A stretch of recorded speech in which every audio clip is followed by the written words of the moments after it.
Assalamualaikum warahmatullahi wabarakatuh.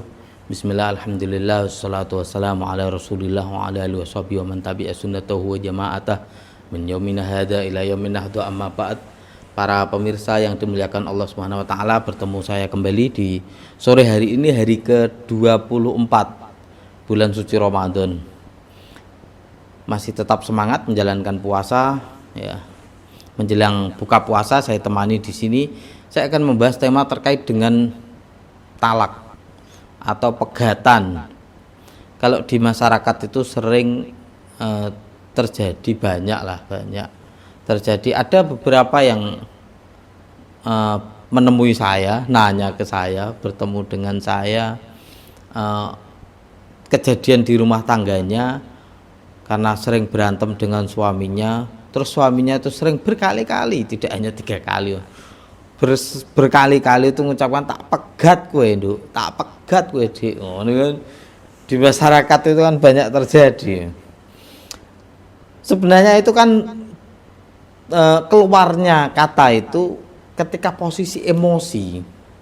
Ketika sudah nggak emosi, itu yang ngomongnya saya nggak punya niatan kok Pak, saya nggak pengen megat istri saya. Sebenarnya itu kan spontan ketika memang ada luapan emosi. Ya kan, saya marah, ngamuk-ngamuk, jengkel, akhirnya tak pegat kowe nduk. Oh, kan.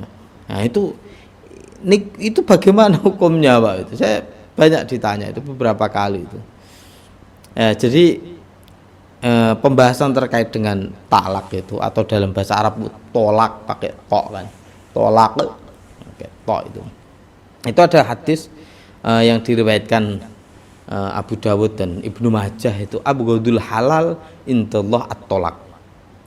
Jadi perkara yang halal tapi sangat dibenci oleh Allah, dibendoni Gusti Allah. Perkara sing banget dibendoni Gusti Allah itu halal tapi dibendoni Gusti Allah, itu adalah tolak, pegatan. Ya. Dia halal, boleh maksudnya, megat itu oleh. Tapi itu dibendoni Gusti Allah, ya kan. Kalau di akad nikah itu kan ya autasrihum bi ihsan, itu kan kalimat kan wis ngono. Kalau ya saya nikahkan Anda dengan anak saya gitu. Kalau cocok ya lanjut, kalau tidak ya tasrihun bi ihsan, itu kan. Kalimatnya kan wis ngono. Jadi pegatan itu diperbolehkan karena memang jalurnya kalau memang sudah tidak bisa menemukan solusi lagi, wis buntu. Ada problem rumah tangga wis buntu, tidak ada penyelesaian, wis wangel ditemokno wis wangel, akhirnya pegatan. Jadi Allah itu tidak mengingkari sifat manusiawi, nak wis mentok wis piye nah akhirnya dolehi ambek Gusti Allah. Tapi itu yang paling dibendoni Gusti Allah, paling dibenci oleh Allah sebenarnya. Nah, itu hadisnya. Dan tolak itu dalam pembahasan fikih itu ada dua, dibagi dua. Ada yang tolak itu sharih, ada yang kinayah. Yang sharih itu kalau di kitab-kitab fikih itu malayah tamilu ghairut tolak. Jadi tolak yang sharih itu yang tidak bisa wis ora iso diemper-emper seliyane tolak. Piye ape denggok-enggokno wis ora iso, angel dipikir cara mikir liyane wis angel. Karena kalimatnya sudah sharih. Itu kalau sharih itu pakainya langsung tak pegat, tak tolak apa tak pegat. Itu kan wis cetha, tak talak kowe Dik, tak pegat kowe Dik. Ya, itu kan wis kalimatnya wis cetha. Itu di kitab-kitab fikih itu dijelaskan, walaupun kok akhirnya sing lanang ngeles, saya enggak punya niatan, saya enggak ada niat untuk megat. Itu secara spontan, itu emosi. Lho apa emosi, apa spontan, tapi kalimatnya wis gunakno kata pegat.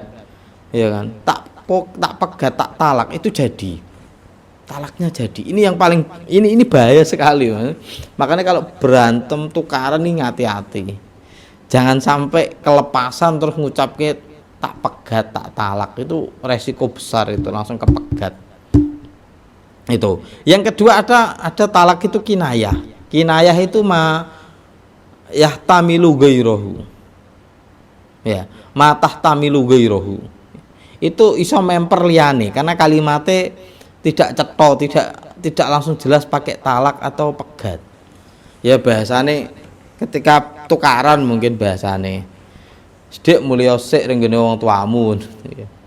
Mulya balik ning gone wong tuamu gitu. Balik ning gone wong tuamu. Balik itu kan bisa bermakna banyak kan. Ya mulih sik rono kok nek wis tenang pikire rene kan ya iso kan itu kan. Ya kalimat lainnya apa? Banyak contohnya lah.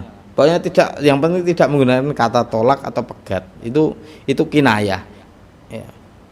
Mulia atau sandanganmu gowo. Kan banyak contohnya.